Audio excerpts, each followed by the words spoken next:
मोक्का अंतर्गत एरवडा जेलमध्ये असलेला प्रफुल्ल कसबे हा जानेवारी महिन्यात जेलमधून बाहेर आला होता।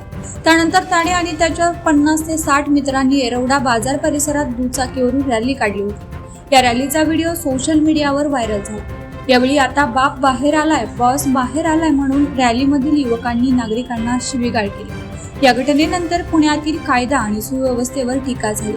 त्यानंतर पोलिसांनी यातील अनेकांना पकडून त्यांची त्याच भागात वरात काढून त्यांना धडा शिकवला।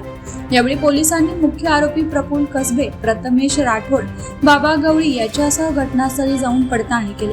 तसेच या गुन्ह्यात सहभागी असणाऱ्या इतर आरोपींचा शोध आणि गुन्ह्यामध्ये वापरण्यात आलेल्या वाहनांचा शोध पोलिसांकडून घेण्यात आलाय।